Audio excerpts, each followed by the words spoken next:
In England, he wrote a good many poems and published his first collection of poems. Something there is that doesn't love a wall.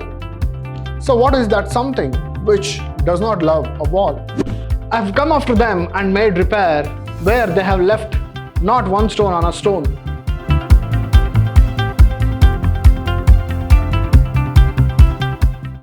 Hello students, I am Anil, Assistant Professor of English, Vidhyaashram First Grade College, the Temple of Excellence, MYSURU. In this session, we are going to look at a poem titled Mending Wall by Robert Frost for the students of second semester BCom. Mending Wall by Robert Frost. In this session, we are going to look at the poet and then we will read the poem and finally we will go to the summary of the poem. Robert Frost, an American poet, was born in San Francisco. He completed his high school but quit Dartmouth College shortly after joining it, finding the life at college to be suffocating and unrewarding. On quitting the college, he went to teach at grammar school and later worked as a newspaper reporter.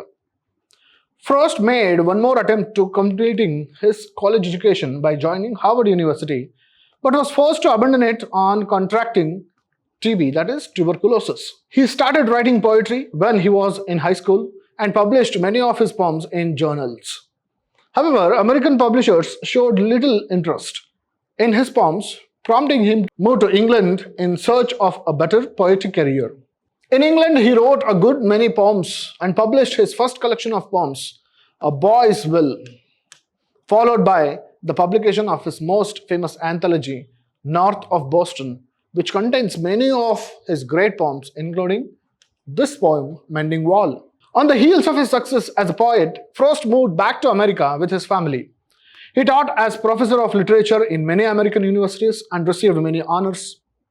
Though he continued to write prolifically till his death, his later poetry failed to win much critical acclaim. Coming to the Mending Wall poem, he starts writing like this. Something there is that doesn't love a wall. So what is that something which does not love a wall? Which wall is he talking about? We will come to know in the end. A wall, what is the purpose of a wall? A wall separates everybody, right? It separates us.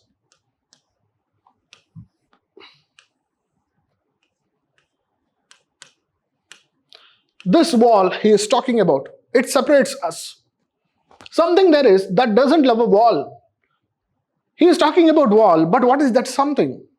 There is that doesn't love a wall, that sends the frozen ground swell under it and spills the upper boulder in the sun and makes gaps even two can pass abreast. So he is talking about an animal which crawls under the wall, which goes like this. It swells the ground and makes the upper boulder fall. So what is that? That is one reason which damages the wall and spills the upper boulder in the sun and makes gaps even two can pass abreast. When something that doesn't love a wall, it makes a gap between walls. It goes through the wall, it makes a hole in the wall and there is gap in the wall and that gap is so big that even two can pass easily under it.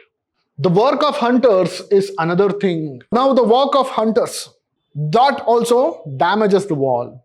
I've come after them and made repair where they have left not one stone on a stone, but they would have the rabbit out of hiding. So these hunters, they come there, they bring that rabbit out. So they go on hunting, they hide in the walls, in the hole, hide in the walls. So they drag them out. While they do that, the walls fall, the boulders on the wall, they fall down.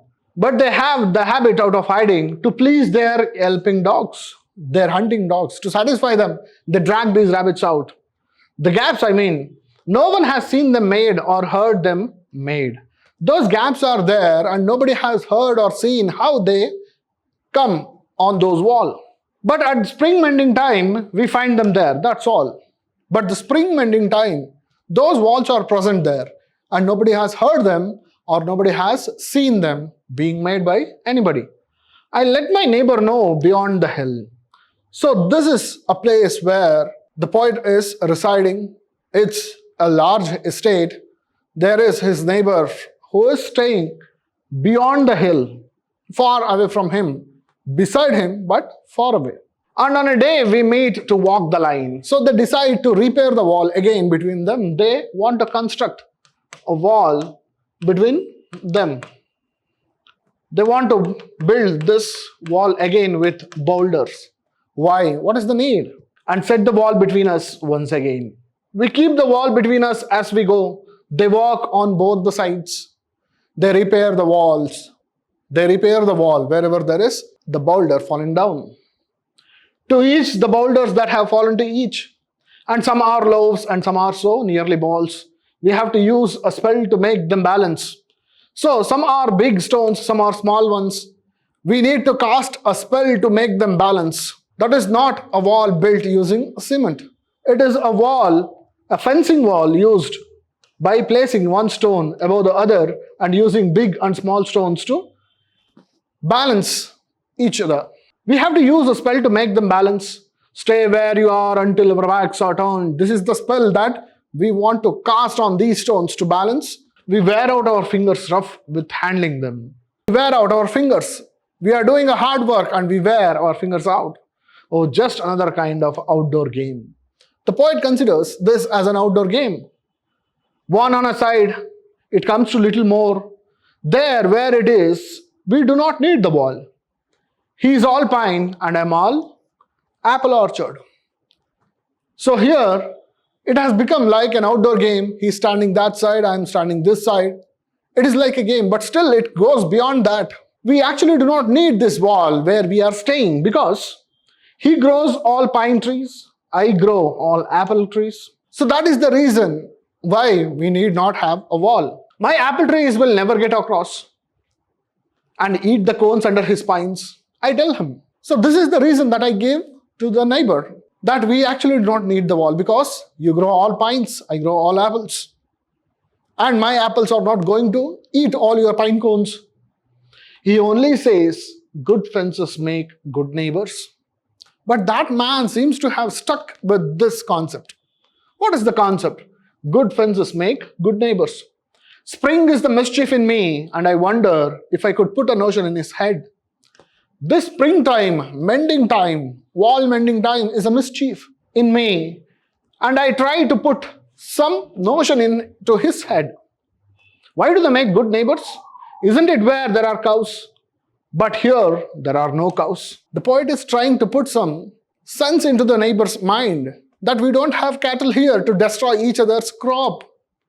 Therefore, we need not have a wall.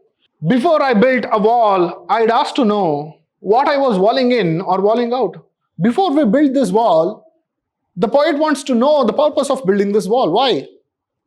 You are all pine. I'm apple orchard. We don't have any cows to destroy each other's crop. Then why are we constructing this wall? What is the need? And to whom was I like to give offense? I am not going to give any offense. I am a very humble poet, humble person. I don't want to cause harm to anybody. So is the neighbor. Then why are we constructing the wall? What is the need of the wall? Again, he says something there is that doesn't love a wall. That something is consciousness.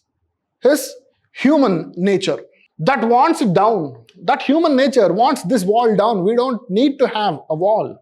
I could say elves to him, but it's not elves exactly, and I'd rather he said it for himself.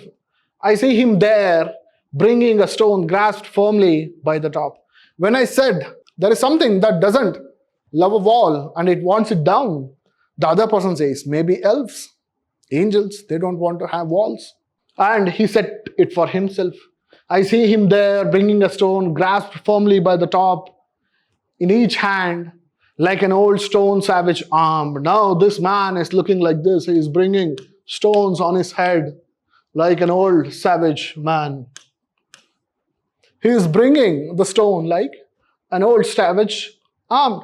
He moves in darkness. That neighbor moves in darkness. His ignorance, his stupidity.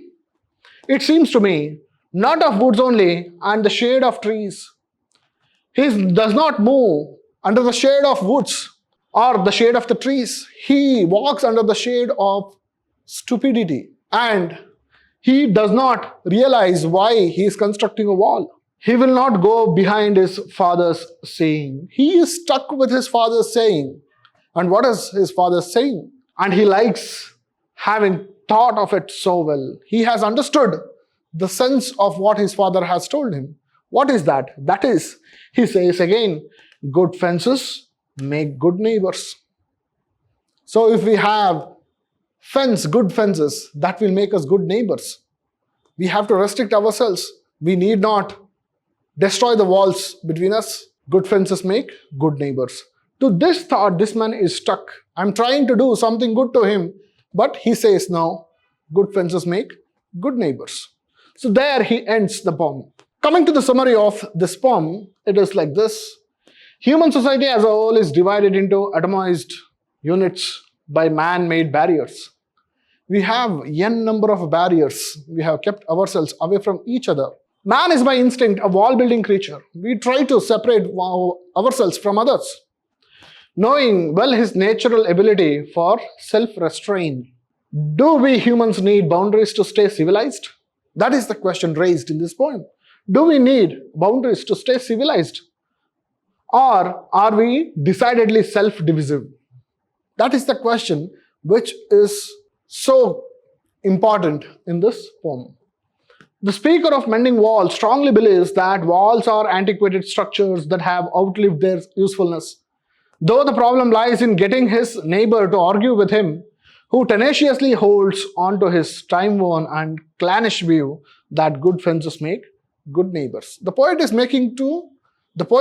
trying to make the other man understand that they are civilized and they don't need a wall.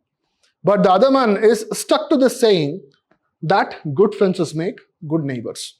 Engaged in the annual ritual of rebuilding the collapsed wall, carrying stones in his hands, the neighbor reminds the speaker of the prehistoric caveman. So when the other man was bringing stones to build wall between them, he reminds the poet of the prehistoric man who was constructing wall with stones. For the neighbor, the foundation of human relationship rests on the existence of strong and insurmountable walls among human beings. For the neighbor, he strongly believes that to be a good neighbor, one should have a good fencing wall. Robert Frost, with this poem, he tries to make people realize or understand when we become civilized, we have to destroy the walls between us. But today, in the civilized world, we are constructing n number of walls to keep ourselves being called as civilized human beings. So with this, we will meet in the next classes. Thank you.